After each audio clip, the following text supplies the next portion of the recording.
Everybody, Questwise here. We are back again. This is day number 2/3 if you're here for the VIP night. Palladium Books Open House 2018. We're in Detroit, Michigan.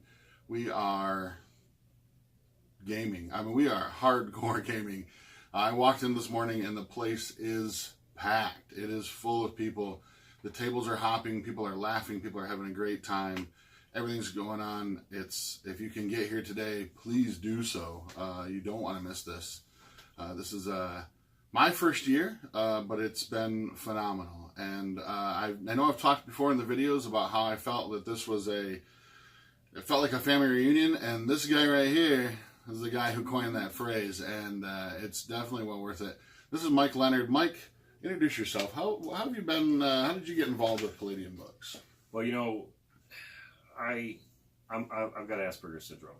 Okay. I'm autistic. I've talked about it in other interviews before. Friendship, social thing was always difficult for me. Sure. But I'm a nerd, like so many people, and I love my comic books. And there was this comic book store in Kansas City on the Kansas side called Clint's Books and Comics. The mall it was in doesn't even exist anymore. And I collected my comics. I was collecting the Teenage Mutant Ninja Turtles, black and white, original comic. Yeah, you spent layered stuff, yeah. Yeah, and that art, it drew me in because I always had a tent towards art to begin with. And so I'm standing in line with my comics, and some guy's having an argument with the guy at the counter, as always is going on, and I'm getting bored. And I look over in the dark corner behind the register because one of the lights was always out, and there's this shelf, and I'm seeing a book on the shelf. I was like, that's definitely Kevin Eastman art. That has got to be Kevin Eastman art. And what is that, a dirigible? So I get out of line, and I've been standing in line 5 minutes. I gave up my spot. There's already 6 guys behind me. I go over there, and I find it was the Mutants Down Under book. Nice. I'm like, this is awesome. What is this? This is a kangaroo and a frilled lizard and crossbows. Okay, so I bought that book. I put back a couple of comics I was going to get. I got that book, read it from cover to cover. I was like, this is amazing, and it's some sort of a game. I got to figure out what this is about, and then I was hooked. Nice. And I started collecting them. I got all the fantasy games. I had all the contemporary ones. It was before Rifts had come out. Okay. And Robotech was the only thing I never bought. Because it was a big investment already. There were so many of them at the time. Sure. I'm not going to get them. I'm doing this. And then one day at school, when it was a new school for me, I'd only been there for 3 or 4 months and only had one friend. And I'm walking through the cafeteria, and I see a copy of Ninjas and Super Spies in front of a kid. It's like, hey, you got Ninjas and Super Spies? It was 1989. We're still friends. Nice. Fantastic. It drew me in. And ultimately, these role-playing games and the acceptable nerdiness that you have when you're interacting with people playing it because you're working together to create a story, it helped me learn to better mimic normal people behavior so that I could then fit into the real world. Sure. You're going to play a character, you got to figure out what makes them tick. Well, I don't know what makes anybody tick because you're all crazy weirdos to me. So I started studying how people did things and learning how not to be creepy watching how people do things. Sure. And really, I absolutely attribute my overcoming Asperger's to Palladium Books. That's amazing. That's an amazing story. Yeah. My origins are semi-similar. If you guys have watched the channel before, I've told the story 12 dozen times, I feel like. But I had a cousin of mine. I lived way up in northern Michigan. Nobody had anything up there at the time. Up there where they got 9 months of winter and yes, 3 months of bad sledding. Yeah, when I left to come to the open house, still 2 feet of snow on the ground. Yeah. It's 60 degrees down here, so it's beautiful. But I had a cousin, his friend came over, said, I wanted to introduce you to a game. He popped out a copy of Heroes Unlimited and Ninja Turtles, and I was hooked ever since. I went back home. Nobody had any of that stuff up there at the time. I started I grabbed my comic books and began to make my own stats for Spider-Man and all these guys. And then a friend of mine at school introduced me to D&D. And a few months later, I was in a small store called Hocus Pocus. It was a professional magic store and a costume shop. Yeah. And he had one small little shelf of role-playing games. And there was a copy of Rifts and Palladium Fantasy. And I snatched them both up and have been a fan ever since. So let's talk a little bit about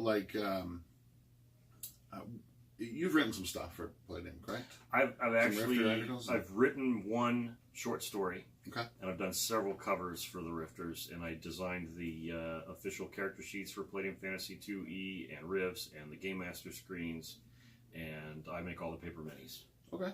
And how does that work? How do you Do these guys come to you and say, "Hey, we have a concept we want you to work on," or do you like pitch them a concept and they reverse engineer it? I made those friends. We were on a chess team in school. Okay, sure. All my gaming guys were guys in the chess team. But again, I had Asperger's, and I was much worse with it than I am now. And I didn't recognize. I just was trying to be social. Sure. And it was the turning point for me was one day I couldn't get them together. I wanted to game. Nobody would answer their phones. And I ride my bike to the nearest guy's house, and they were all in the basement playing without me. I was like, I realized there was something wrong with me. Sure. It was that they didn't want to hang out with me. Yeah. And so I started trying to work on it, and it kind of led through with a few other events in my life, a kind of collapse of my education in school. I mean, I was in a gifted program until I moved to that in the district, and then I was going to flunk. I flunked so many classes for my attitude problem. That's what they call it when you correct the teacher too much. Sure. That I just got my GED and dropped out. And my parents, they weren't separated, but my dad had been living a year in a small town far away, and I moved down there with him. And I didn't realize it until recently. I basically had just given up on life, and so I was going down there. I was in that town for 2 days until I met a guy who had a duffel bag in his car filled with Palladium books. Nice. Still game with that guy today. Nice. But I spent that summer after he and I started gaming making characters for Heroes Unlimited. And I wasn't happy with the character sheets. Sure. I mean, it had the basics of what you needed, but there just wasn't enough detail. Yeah. And my dad was in desktop publishing, so I had PageMaker 5.0 and Photoshop 3.0 and all of the stuff that you would need for doing that. And I knew PageMaker because I've been watching him since he learned to use it. Sure. And so I sat there and I designed a character sheet. It was similar, but not quite the same. I started filling that little space where people might draw pictures with the hand-to-hand better deals and made characters. And I said, well, I need to add this. And I go back and add it. So I spent a whole summer tweaking my designs for Rifts and for Heroes Unlimited, Ninjas and Super Spies. And finally, December 92, I put a package together and I sent it to Palladium. I said, hey. And I thought that Rifts was new. There was only, I think Triax was the newest book out. Okay. And it was awesome, but I just had a lot of trouble wrapping my head around it. And I knew that I read like crazy novels. There weren't any for Rifts. I thought if there was a novel that kind of tied all this together, it'd be easier to get my head into it. And I know that would help others. So they need to have novels. So I thought, I'll just write one. So I sat down and I wrote probably 90 pages of a story that I called it Kindred Nexus. And I tied characters from almost every game into this story and wove it together. And in that 90 pages, there was about 12 main characters. And I put that in there with the character sheets, and I sent it off. And then 3 days later, I made another change to the character sheets. I said, oh, forget those other ones. Use these character sheets. And then I didn't get any response. I waited a month, and I called, and I talked with his ex-wife. She was the one to answer the phones. Or Jim Ostin, he answered the phones back then, too. And every month for 4 years, I called and talked with him. Hey, has he looked at him yet? Hey, has he looked at him yet? Hey, has he looked at him yet? When they did the first limited gold edition of Rifts, yeah. I got one from Marianne. It was a printer's proof, sent to the most persistent freelancer I've ever known. And after that time, it was 96. I got fired on my birthday from the job I had. And 2 days later, I get a letter typed up from Kevin, dated on my birthday, saying, hey, I finally looked at this package. These are great. Can you do these and do some more for Palladium Fantasy now? We got the second edition and maybe the game screens. And that was it. I was in. Nice. And I did them. But then I started thinking maybe it was just because I harassed them so much that she said, just throw them a bone so they'll stop calling us. And so I let it rest until the first open house. And at the first open house, I got to actually meet him in person and really thought, I need to get back in. I want to write. I want to do the writing. And I did 3D art. And so I put together some pictures and put them on a CD and sent them at the second open house. I handed them to Wayne. And I waited a couple months. And I was like, okay, now I'm going to call him. And I'm asking him if he had a chance to look at the writing that I had in there. And I don't want to just, be this annoying guy harassing them like I always did. And that was when they were getting ready to do the second swimsuit issue of the Rifter. And I'm like, well, I do 3D art. I'll send him a couple of swimsuit pictures. Because those are easy to make. That's what everybody does with this. And that'll be what I'll call him about. Hey, and while I got you on the phone, did you look at my writing? Sure. So I sent him a couple of pictures. And I called him and said, hey, did you get the pictures I sent for this? He's like, no, what did you send it to? This one? He's like, oh, no, he's looking on the computer. He says, oh, yeah, these aren't terrible, but I changed this and this. I'm like, well, those were like first drafts. I would do this and this. He says, yeah, well, how long will that take? well, I don't know, I could probably have them done by Thursday. He said, great, we'll put them in the next rifter. They're like, oh, okay. And I hang up the phone. I said, I forgot to ask about my writing. So then I was an artist. So the short story was in the rifter after that. Nice. But that's still the only writing I've done. Sure. Okay. And so now with like the paper minis, I thought that would be a good thing. And I called up Kev and said, we should do this. And look, I'll do the whole thing. You guys can proofread it and put it up there in the store. And he's like, all right, go for it. So he let me have free reign on that. Yeah. And then for the rifter covers, he'll call me up. Sometimes he's like, hey, you want to do a cover? Sure. Nice. Yeah, we got an article. You want to do some art for it? Sure. So it's basically how the freelance process works for art. When they need to assign it, they'll assign it. And I think I usually get the last minute ones if nobody else has been contacted. We forgot to do a cover. I'll call up Mike. Yeah, right. You mentioned earlier about how they, everybody feels like a friend, everybody feels like family here, and that extends to the staff as well too. Oh yeah. I first met Kevin. I've told this story before too. Yeah. I met Kevin a couple of years ago at Grand Con in Grand Rapids. And I met Chuck and I met Wayne, and they were so passionate about everything, about the games, and I had never experienced splicers before, and Chuck made me buy it, forced me to buy it, and I took it home and fell in love, and I totally see why he's so passionate about it. But the great thing is that if you have questions, if you want to place an order, when you call Palladium, you get Palladium. It's not an answering service. It's these guys right here in the office, guys and gals. I mean, it's an amazing. It just feels like a beautifully small family. And you come to the open house and these guys are all mingling about and they're there, they shake your hand, and it feels like you've been friends your entire life. And it's an amazing feeling for a company that has such a wide breadth of games out there. You guys can't see it, but beyond where the camera's at is an entire bookshelf full of everything that's ever been produced by Palladium. And it is massively impressive. And if there's something out there that you enjoy, whether it be fantasy or science fiction or horror or superheroes or whatever, Palladium has a game for it. And the great thing about the Megaverse, and I get a feeling from you that this is the same reason that you love it as well, is that you can blend it all together, because the Megaverse, that system that they use, it all blends together beautifully. And absolutely, I've done things like I've mixed Ninjas and Super Spies with Dead Rain, and I just picked up a couple books yesterday. I want to do a Chaos Earth playing during the apocalypse in Asia. And I want to weave in Ninjas and Super Spies in Mystic China, and I want to make that all cool. Yeah, that would be awesome. And then you can write the source book for it for us. Yes, absolutely. And that's a great thing, too. If you're a writer out there, if you're an artist, there are opportunities to be a freelance artist or writer. The Rifter is it a monthly publication? Quarterly publication. For a year, and it is the gateway. Pretty much everybody that works on all the books that they have now started out in the Rifter. Yeah, Rifter is amazing. It's part magazine, part source book. There's all sorts of great, character classes. There's lots of great articles on how to play. There's setting guides, and then there's also a lot of stuff like upcoming news and ordering forms and all that kind of stuff. So there's chances to be in the Rifter if you're a writer or an artist, but there's also, if you get a chance to pick them up in the subscription service on their website, they can have it delivered right to your door, and it's just a great resource to have. Yeah. I was flipping through some of the older ones today that I had missed in the past, and I'm like, man, there's some great stuff in all of these. So. I'm running an adventure.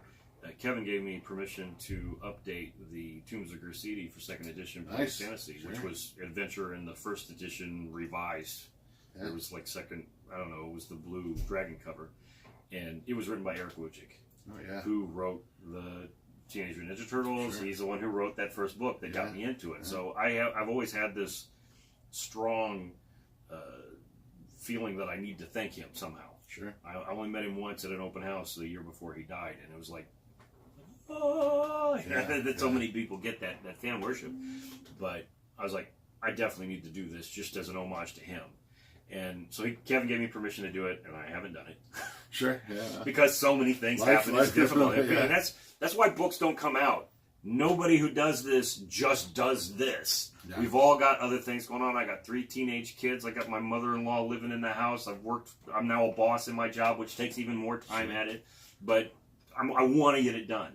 So I'm working on my adventure that I'm running here so that I can use that to help me flesh it out. Sure. And the Black Raven Thieves Guild was the Thieves Guild mentioned in the flavor text in the original adventure. And we're talking like 1982 when that adventure came out.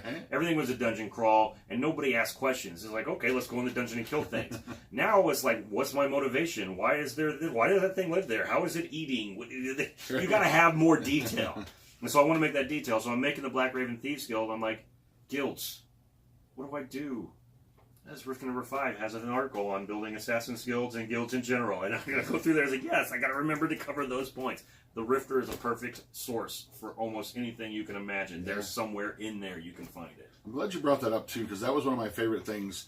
There's a lot of other games out there that give you this process of like building your own sort of castle, your own keep, or your own sort of a guild or organization. And usually those just come to be a list of numbers that don't really mean anything. Ninjas and Super Spies, notably, and as well as Rift's Mercenaries, has these great articles in there about creating like your own spy agencies. Yeah. And when you're done, there's all this detail. There's all this stuff there. As you know, like if you look at how many resources does my spy agency have? It's not just a number. It is a fully fleshed out like description of the things you can have. Uniforms. You can have a motor pool. You can know if I'm going to this town, this is a city big enough. There's going to be a few agents with sleeper cells or it's amazing stuff. But that was first done in Ninjas and Super Spies, and then again in Mercenaries. And the Rift's Adventure Guide has collected several different versions of those for Rifts. Okay. So you've got the mercenary companies, you got the traveling shows that was done in Vampire Kingdoms originally, and they have a city creation one, and I think they have one for like syndicates and guilds that are Rift style there too. But I actually put together a fantasy one when I did the Game Master screens. Kevin's like, we'll throw that in with future books. I'm like, it's not quite done yet. I want to work on it a little bit more, so I never have turned it in. Mostly because I wanted to do popular dispersion roles. Okay, yeah. So in it, like everything else, you can buy resources. It's medieval. You can go anything from an adventure group for 50 points to a small kingdom with several fiefdoms. And you build the fiefdoms, and then you build the kingdom with the same rules. And you can buy castle keeps with troops. You can buy army troops, and you can buy farmland. And I figured out, all right, you've got those numbers already. You know that you need to have this much. And if you've got this much cavalry, then you need this many horses. Then I went and did the research and figured in medieval times, classic medieval times, it'd maybe be 2% rich and maybe 10% middle class, and everybody else was poor. But in a fantasy world, you're going to have a much bigger middle class. You're going to have a much bigger rich class, because adventurers will fall into that because of the ridiculous cost of all of our equipment. So you decide what percentage is wealthy, middle class, and that. Okay. You make your percentages, and then you decide overfed, well-fed, and underfed, which is the other key factor that will affect your farmland. Absolutely. From those percentages and what you purchased as far as troops and farmland, I have a 27 algebraic formula that will let you figure out the square acreage of your entire kingdom, and how much of it is forest, and how much of it is fallow, and how much of it is for farm, and how many head of cattle need to exist in this place for it to exist. And I thought, this is awesome. I love it. And I took it to my friends that Mark had introduced me to. They were all engineers, and every one of them told me it's got too much math. And that's the great thing, too. If you haven't experienced any of the Palladium products, there are a lot of games out there who are really good at just one-shots. And there are a lot of games out there that are really in-depth and really good for campaigns.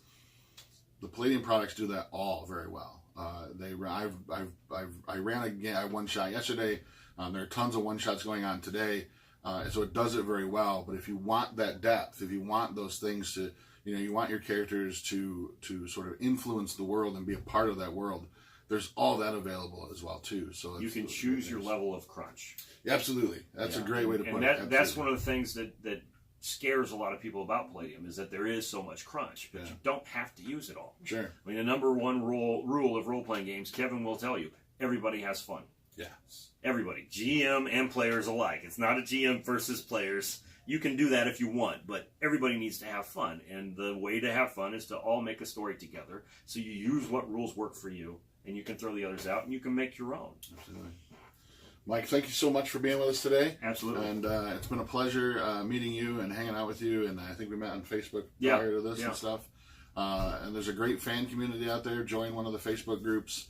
Come to the website for Palladium Books. I'll put a link for all that stuff down below. But again, thanks for joining us. If you can get down here today, do it. It's totally worth it. But I'm Questwise, and until next time, we're out.